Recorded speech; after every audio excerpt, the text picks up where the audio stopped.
আপনি আপনার স্ত্রীর কাছে বসে আছেন, একটা ফুরফুরে মনে আনন্দ চিত্তে স্ত্রীর সাথে আলাপ করছেন, তার সাথে আপনি ভাব আদান প্রদান করছেন, আল্লাহর আরশ পর্যন্ত খুশি হয়ে যায়। সুবহানাল্লাহ, আল্লাহর আরশ পর্যন্ত খুশি হয়ে যায়। যতক্ষণ পর্যন্ত আপনি এইভাবে আপনার স্ত্রীর সাথে কথা বলতে থাকেন, স্ত্রীর কাছে বসা থাকেন, আপনার আমলনামার মধ্যে সওয়াব লিখতে থাকে। রাসূল পাক সাল্লাল্লাহু আলাইহি সাল্লাম এই কথা বলার পর এক সাহাবী বললেন, ইয়া রাসূলুল্লাহ, স্ত্রীর সাথে একসাথে শুবো, একসাথে ঘুমাবো, একসাথে খাবো, একসাথে তাকে আদর করব, এটা কি সওয়াবের কাজ হতে পারে? রাসূল পাক সাল্লাল্লাহু আলাইহি সাল্লাম বললেন, আচ্ছা তোমার স্ত্রীকে না নিয়ে তুমি যদি আরেকজন স্ত্রীর কাছে বসে থাকো, আছে কি না? আছে কি না? মজাই লাগে, উনিও খাইবেন, রেডি থাকেন। তুমি অন্য কোনো স্ত্রীর পাশে বসে বসে ফিস ফিস ফিস ফিস করলা, মজাই লাগবে, তবে মনে রেখে দিও তোমার আমলনামার মধ্যে জেনার গুনাহ লেখা হবে। তুমি যতক্ষণ তোমার স্ত্রীর কাছে বসা থাকবে, জান্নাতের দরজাগুলি তোমার জন্য খোলা আরম্ভ হয়ে যাবে। আর যতক্ষণ পর্যন্ত পরস্ত্রীর সাথে বসা থাকবে, ততক্ষণ পর্যন্ত তোমার আমলনামার মধ্যে গুনাহ লেখা হবে কিনা। সাহাবাই কেরাম বলেন, ইয়া রাসূলুল্লাহ, অন্য স্ত্রীর সাথে বসলে তো গুনাহ তো হবেই, তাহলে তার উল্টাটা তোমার হালাল বউর সাথে বসলে, তোমার হালাল যাকে হালাল করেছো তার সাথে বসলে সওয়াব হয়ে যাবে। সুবহানাল্লাহ, সুবহানাল্লাহ। চাষটলে বসতে ভালো লাগে, টিভি দেখতে ভালো লাগে, আরেকজনের ভাবিকে ডেকে ডেকে মুখের মধ্যে পানি এনে দেয়, ভাবি কেমন আছেন, বউকে বলো না, বউ তুমি কেমন আছো। শরম লাগে, শরম লাগে।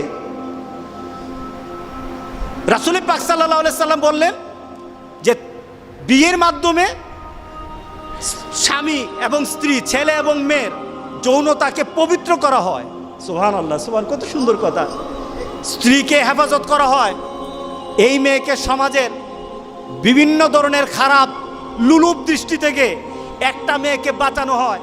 কারণ একটা মেয়ে যখন একটা ছেলের আন্ডারে হালালভাবে বৈধ হয়ে যায় বিয়ের মাধ্যমে, তখন আর এই মেয়ের দিকে কেউ খারাপ দৃষ্টি দেয় না। কি বলেন? দেয় না। দেখুন ইসলাম কি বলছে, রাসূল পাক সাল্লাল্লাহু আলাইহি ওয়াসাল্লাম কিভাবে ব্যাখ্যা করছেন। রক্ষণাবেক্ষণ হয় মেয়েটাকে রক্ষণাবেক্ষণ করা হয়। কারণ একটা ছেলে যখন একটা মেয়েকে বিয়ে করে, তার চিন্তা চেতনায়, তার ভাবনায়, তখন মনে হয় যে এই মেয়েটাকে সকল ধরনের বিপদ আপদ থেকে আমি রক্ষা করব, আমি তার পাশে থাকব, আমি তাকে বিভিন্ন গার্ড দেব, তাকে তার বিপদের সময় আমি কাছে থাকব। কি বলেন? বলে কি না? আপনার স্ত্রীর কাছে যদি কেউ ঘেঁষায়, তখন মেজাজটা গরম হয় কি না? হ্যাঁ, কেন হয়? কারণ সে আপনার হালাল হয়ে গেছে। রাসূল পাক সাল্লাল্লাহু আলাইহি সাল্লাম বললেন, কেউ যদি ঘেঁষতে চায় তোমার মেজাজ গরম হয়ে যায়, তার পিছনে কারণ হলো তুমি তার রক্ষক হয়ে গেছো। ইসলাম একটা মেয়েকে রক্ষণাবেক্ষণের সুযোগ করে দেয় বিয়ের মাধ্যমে।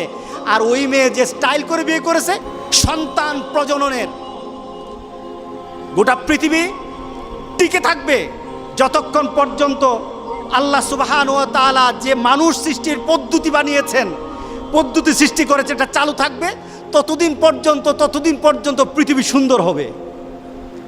আপনি ইউরোপ আমেরিকায় যান, বাচ্চা নাই, 40 বছর আগ পর্যন্ত তারা বাচ্চা কাচ্চা নেয় না। এটার পার্সেন্টেজ কত? 77%। 77%। আমি অনেক দিন আগে একটা ডাটা দেখেছিলাম, ইউরোপ আমেরিকার ছেলে মেয়েরা তারা 40 বছর 45 বছর পর্যন্ত তারা বিয়ে করবে না। মানে কি? বিয়ে করলে তো বাধা হয়ে যায়। তাদের ধারণা হলো, এক মহিলা আমার ভাগ্নিকে পড়ায় একটা ইংলিশ, আমি ওই সময় ম্যানচেস্টারে ছিলাম। তো ওই মহিলা আমার বান্ধবীকে বলছে তার 100টা ফ্রেন্ড আছে, 100টা ফ্রেন্ড। তো আমার ভাগ্নি মনে করেছে যে তার ফ্রেন্ডগুলি সবগুলি মেয়ে হবে। সে বলছে আমার 100টার মধ্যে 99টা হলো বয়ফ্রেন্ড, একটা হলো গার্লফ্রেন্ড। 99টা কি ফ্রেন্ড? বয়ফ্রেন্ড, আর একটা হলো গার্লফ্রেন্ড। কারণ তাদের কথা হলো বিয়ে আর বাচ্চা নেওয়ার মাধ্যমে আমাদের জীবনের যে একটা চাহিদা আছে, চাহিদাটা নষ্ট হয়ে যাবে। চাহিদাটা পূরণ করতে পারবো না। সুতরাং 100 ফ্রেন্ড কোন দিন কার কাছে যাবে এটাও তার তালিকা নাই।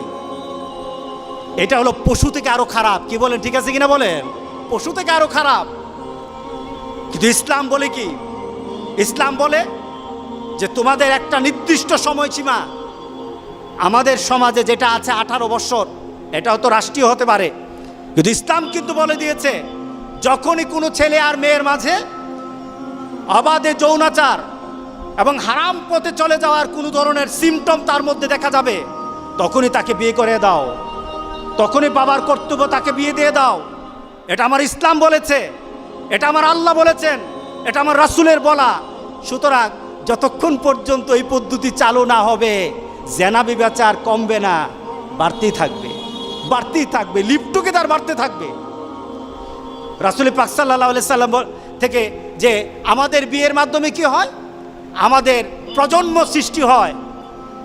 আমাদের সমাজে প্রজন্মের এই সমাজও আছে, ওই সমাজও আছে।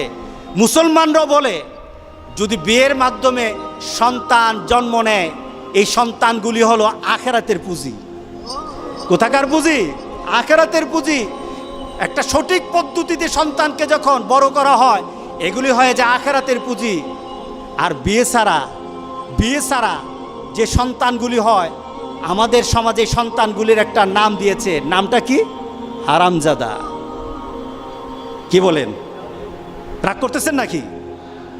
কারণ কি? একটাই শুধু নীতি, শুধু বিয়ের পদ্ধতি নাই, একটা হয়ে গেছে জান্নাতের আশা। আর একটা পদ্ধতি না থাকার কারণে সে সমাজের মধ্যে নিকৃষ্ট একটা পর্যায়ে চলে গেছে। এই নীতির মধ্যে যারা আঘাত করবে, আল্লাহর কসম, আল্লাহ দুনিয়া তো তাকে দেখাবেন, আখিরাত তো তাকে ছাড়বেন না। কি বলেন, ঠিক আছে কিনা বলেন? একটা সঠিক পদ্ধতিতে এই সমাজের মধ্যে মানুষ বৃদ্ধির একটা ব্যবস্থা হয়ে যায়। এরপরে কি হয়? রাসূল পাক সাল্লাল্লাহু আলাইহি সাল্লাম কাল হাসুরের দিনের সাহাবায়ে কেরামদের সাথে একটা গর্ব করতেছিলেন। সুবহানাল্লাহ, উম্মত নিয়ে গর্ব করতেছিলেন। কি গর্ব? রাসূল পাক সাল্লাল্লাহু আলাইহি সাল্লাম বলছিলেন কাল হাসুরের দিন উম্মতরা দাঁড়ানো থাকবে, নবীরা সামনে থাকবে, উম্মত দাঁড়ানো থাকবে। কোন উম্মত হবে, কোন নবীর পেছনে উম্মত হবে 50 জন, 1000 জন, লক্ষ জন, কোটি জন হবে। কিন্তু আমি মুহাম্মদ রাসূলুল্লাহ সাল্লাল্লাহু আলাইহি সাল্লাম যখন হাসরের ময়দানে দাঁড়ানো হবে, আমার পেছনে উম্মতের সংখ্যা হয়ে যাবে কোটি কোটি, উম্মতের সংখ্যা হয়ে যাবে, সবার থেকে আমার উম্মতের সংখ্যা বেশি হয়ে যাবে।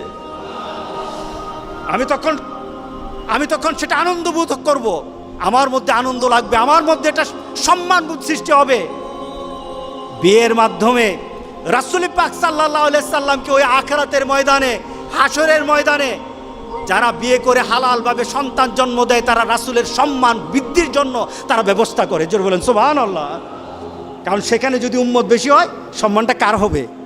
আমার রাসূলের হবে। কার হবে সম্মান? আমার রাসূল।